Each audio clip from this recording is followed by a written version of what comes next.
My name is Terry P. Meyer, and I am 35 years old. I used to think embarrassment was something you laughed about later, the kind of story you told at dinner parties once enough time had passed. This wasn't that kind. This was the kind that settles into your chest and stays there, heavy and unmoving, until you finally admit what you've been trying not to see. It happened at my younger sister Ava's wedding, the only sibling I have, the one my parents always said was the miracle. Growing up, Ava and I were close, or at least I believed we were. Somewhere along the way, especially after my husband and I found out we couldn't have children, the dynamic shifted. It didn't happen all at once.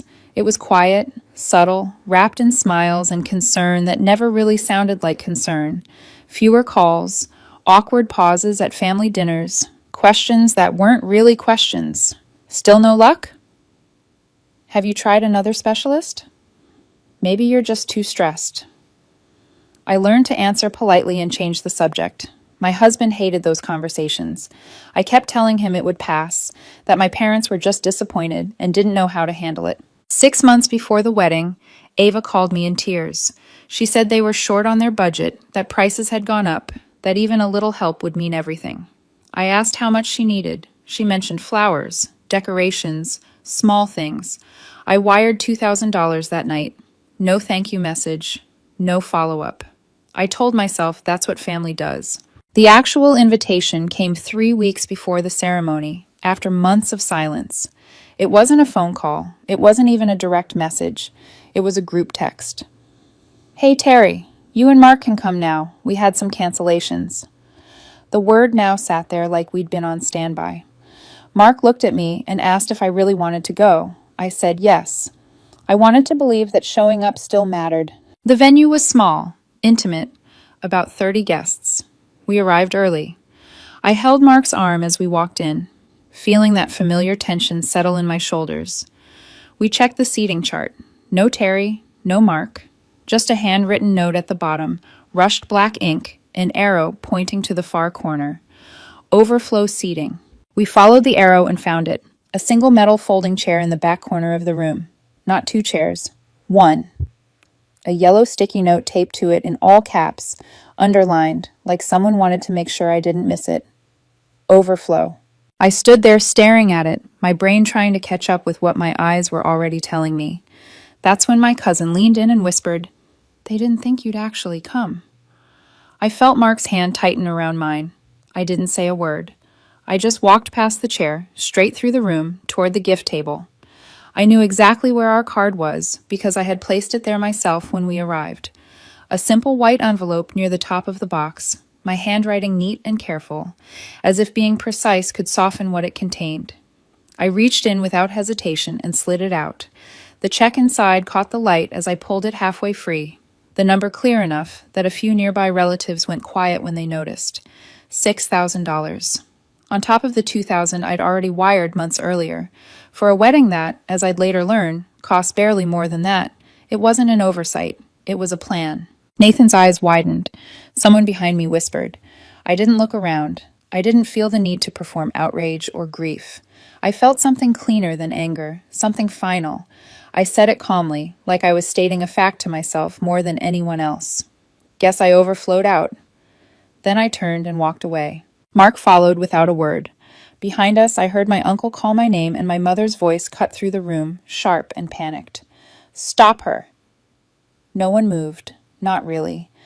The people who had watched me be seated in a corner didn't suddenly grow legs to chase me. We stepped outside into the sunlight, the music muffled behind closed doors, and got into the car. The engine started. The venue disappeared in the rearview mirror. We didn't go home. We drove to a small cafe at the edge of town, the kind of place with chipped mugs and a bell on the door. We sat in silence for a while. The check folded back into its envelope on the table between us like evidence. Mark was the first to speak. I've been trying to tell you, he said gently, not accusing. I nodded. That was all I had. The storm didn't wait long. By the next morning, the house felt loaded with quiet, the kind that means something is about to break. Mark was already in the kitchen, coffee in one hand, phone in the other, staring at a message with that frozen look he gets just before he decides something is done. He held the phone out to me. It was from my mother, long, formal, cold. She wrote about misunderstandings and embarrassment, about Ava crying all night, about how I humiliated my sister and the family on her wedding day. There was no mention of the chair, no mention of the invitation that arrived now, no mention of the money we'd already given. The narrative was complete without facts.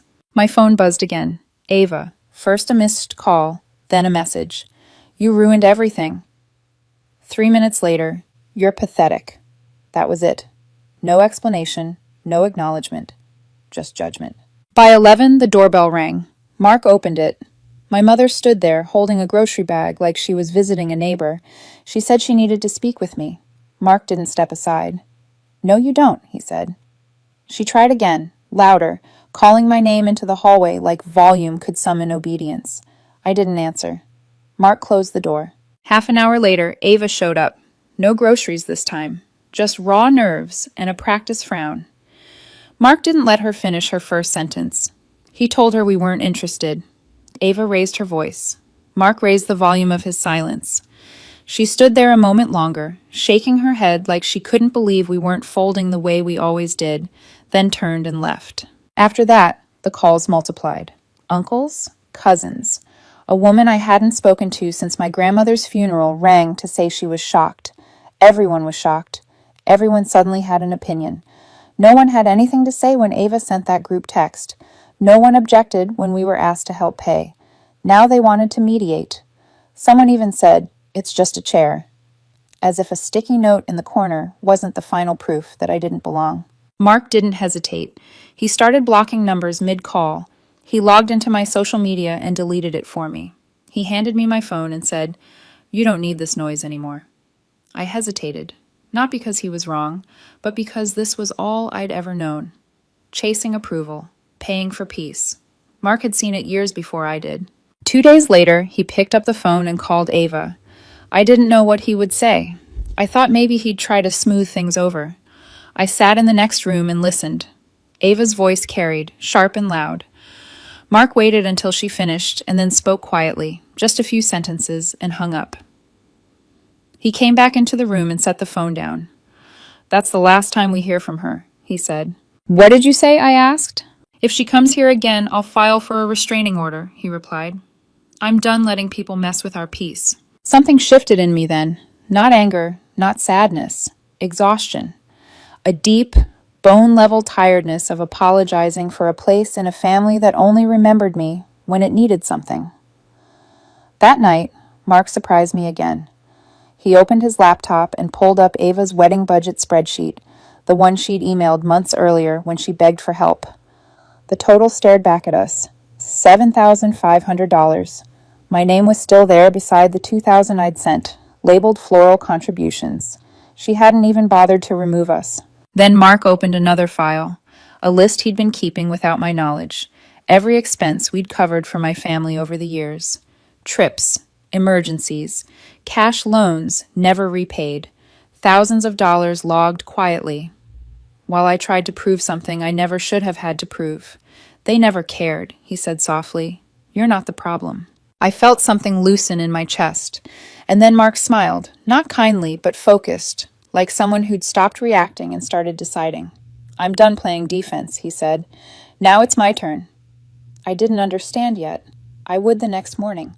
The next morning felt unnaturally still, like the air itself was waiting to see what we would do. Mark was already awake, sitting at the kitchen table with his laptop open and a yellow legal pad beside it, lines and arrows connecting names, dates, and amounts. He looked up when I came in, eyes sharp but calm. "She's been lying," he said. Not accusing, not emotional, certain. He turned the screen toward me. It was an old post from Ava's social media, months before the wedding, bragging about how a nonprofit had helped sponsor her ceremony through some matching grant program. The comments were full of congratulations and praise, people telling her how deserving she was. Mark scrolled. "I called the nonprofit," he said. "They've never heard of her. They don't sponsor weddings. They didn't give her a cent." I sat down slowly.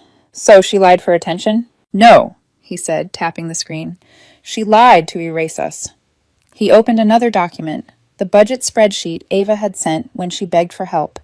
The numbers were there in black and white, 7,500 total. our 2000 listed under florals. Mark pulled up the bank confirmation, showing it cleared within 24 hours. She told Matt the check bounced, he said. That's why she needed more money. Before I could process that, Mark picked up his phone and dialed. He put it on speaker. Matt answered after 2 rings, sounding distracted. Mark didn't waste time. He told Matt we were preparing a written statement because Ava had publicly claimed nonprofit funding that didn't exist, and because our contribution had been misrepresented. There was a long silence on the other end. Then Matt said quietly, "She told me your check didn't go through." Mark replied calmly, "We have the bank statement." The call ended abruptly. We sat there without speaking. My hands were shaking, not with anger, but with the realization that the humiliation at the wedding wasn't an accident. It was a calculated move in a larger pattern of deception. Ava had built a version of her life where Mark and I didn't exist except as a quiet funding source. When we showed up anyway, she pushed us into a corner and hoped we'd disappear again. That afternoon, Mark sent one message to my mother. It was short and final. He told her she'd watched Ava treat us like garbage and said we were done cleaning it up. No reply came. The next morning, Ava's social media vanished. By noon, we received an email from Matt. "It's handled," he wrote. "Please don't contact us again." The silence that followed felt different. Not the tense quiet of before, but something closer to retreat. I thought that was the end. Mark didn't. That evening, I found him on the living room floor, surrounded by old texts, emails, even Christmas cards. "What are you doing?" I asked. "Finishing it," he said. He explained he was putting together a timeline of what he called quiet disrespect. Every time my family reached out only when they needed money. Every time they excluded us and then expected generosity. The group text inviting us to the wedding now. The sticky note share. The morning after guilt messages. All of it laid out clearly, without commentary. The next day, he emailed the file to my mother. The subject line read, "Everything you chose to forget." An hour later, my phone rang. I didn't answer. 10 minutes after that, the doorbell rang. I looked through the window and saw my mother standing there alone, eyes puffy, mouth already forming words. I opened the door just long enough to say, "Don't." Then I closed it again. When Mark finally told me what he'd sent, it wasn't cruel. It was factual. Screenshots, dates, amounts, the pattern made visible. He even included the message inviting us as an afterthought. "If she still thinks this is about a chair," he said, "she's not paying attention." 2 days later, a plain white envelope appeared in our mailbox. Ava's handwriting was unmistakable, tight and pressed, like she was trying to control something already lost. I didn't open it right away. When I did, it wasn't an apology. It blamed me for ruining her wedding, accused me of tearing apart her family, and then landed the final blow. "You've always been bitter about not having a real family of your own." I folded the letter and felt oddly calm. Mark came in from the backyard and asked if it was worth reading. "No," I said, dropping it into the trash, "but it's worth remembering." That night we sat on the porch in silence, the street empty, the past finally quiet. I told him I didn't think I'd ever go back, even if they begged. He didn't argue. He just said, "Good. You were never theirs to begin with." The quiet that followed wasn't empty, it was protective. And for the first time, I wasn't bracing for the next hit. The weeks that followed felt unreal at first, like we were living in the aftermath of a storm that had already moved on, leaving debris you only notice when you finally step outside. The calls stopped. The texts dried up. Even the distant relatives who had so much to say the morning after the wedding went silent, as if someone had flipped a switch and cut the power to the entire network of commentary and judgment. It wasn't peace exactly, but it was the absence of noise, and after years of explaining myself, that absence felt like relief. Mark and I settled into a rhythm that felt lighter than anything we'd known before. We took long walks without talking about family. We cooked meals without checking our phones. We laughed about small things, stupid things, the kinds of moments that used to be interrupted by guilt or obligation. I realized how much energy I'd spent managing other people's emotions, anticipating disappointment, cushioning reactions before they even happened. Without that constant vigilance, my body finally unclenched. A month later, my cousin Nathan texted me. Just one line. "They're in damage control mode." I didn't ask him to explain. I didn't need to. I could imagine it clearly enough. Ava scrambling to reframe the story, my mother trying to smooth over cracks that had been there for years, Matt asking questions he should have asked before the wedding. None of it was my responsibility anymore. The holidays came and went without invitations. No group texts, no forced smiles. A generic card arrived, addressed to Terry and Mark, signed Love Family, with no names attached. I didn't respond. Mark tossed it into the recycling without comment. That was the moment I understood something important. Closure doesn't always arrive as an apology. Sometimes it shows up as indifference. I thought about the chair sometimes, the single folding chair in the corner with the sticky note like a warning label. It stopped hurting after a while and started feeling symbolic instead, a marker of where I'd been placed and where I no longer belonged. I wasn't angry about it anymore. I was grateful. If they'd hidden their contempt better, I might still be trying. Mark surprised me one morning with a short trip, nothing extravagant, just a weekend drive out of the city. We didn't tell anyone. We didn't ask permission. We packed light and left early, the road quiet, the future open in a way it hadn't been before. Sitting in a small diner on the way back, he reached across the table and said, "You're lighter." I smiled because he was right. I'd stopped trying to earn space in rooms that never wanted me there. Every now and then, I wondered if Ava would ever understand what she'd done, if my mother would ever see the pattern she'd helped create. But that curiosity faded quickly. Understanding wasn't required for me to move on. I didn't need them to agree. I needed them to stop. And they did. I learned something through all of this that I wish I'd known sooner. Family isn't defined by blood or obligation or the money you're willing to give. It's defined by who stands with you when you show up, not who quietly hopes you won't. I didn't walk out of that wedding empty-handed. I walked out with clarity, with my dignity intact, and with the one person who never asked me to shrink to make others comfortable. I stopped trying to belong to people who treated me like overflow. I chose myself instead, and that choice, finally, was enough. It didn't end with an explosion. That's the part people always get wrong. There was no final screaming match, no dramatic apology, no moment where everyone suddenly understood how wrong they'd been. What happened instead was quieter and somehow more permanent. They went silent. Weeks passed without a single call. No surprise visits, no carefully worded texts pretending to check in. Even the relatives who had rushed to judge me after the wedding stopped reaching out. It was like I'd stepped out of a room and someone finally closed the door behind me. At first, the quiet felt strange, unsettling. I'd spent so many years bracing for the next comment, the next disappointment, the next reminder that I wasn't enough. Without that constant tension, I didn't know what to do with myself. Mark noticed before I did. One morning, as we were having coffee, he looked at me and said, "You're not scanning the room anymore." I asked him what he meant. He said, "You used to always look like you were waiting for someone to criticize you. You don't do that now." He was right. Life moved forward in small, ordinary ways. We started planning weekends without checking anyone else's schedule. I stopped feeling guilty for spending money on things that made me happy. I stopped explaining myself. That might have been the biggest change of all. No more justifying why I didn't call. No more defending why I didn't show up. No more softening my words so someone else wouldn't feel uncomfortable. One afternoon, my cousin Nathan messaged me again. Just a short update. Ava and Matt were fighting constantly. Money issues, trust issues, questions that couldn't be brushed aside anymore. Apparently, the story Ava had built around herself was cracking under the weight of too many lies. I didn't ask for details. I didn't need them. Knowing wasn't the same as caring. A month later, my mother tried once more. A voicemail. No anger this time, just exhaustion. She said she missed me, that she didn't understand how things had gone so wrong, that families should find a way back to each other. I listened once, all the way through. Then I deleted it, not out of spite, but because I finally understood something she still didn't. Missing someone isn't the same as respecting them. The holidays came and went without drama. No invitations, no arguments, just quiet mornings and evenings that felt earned.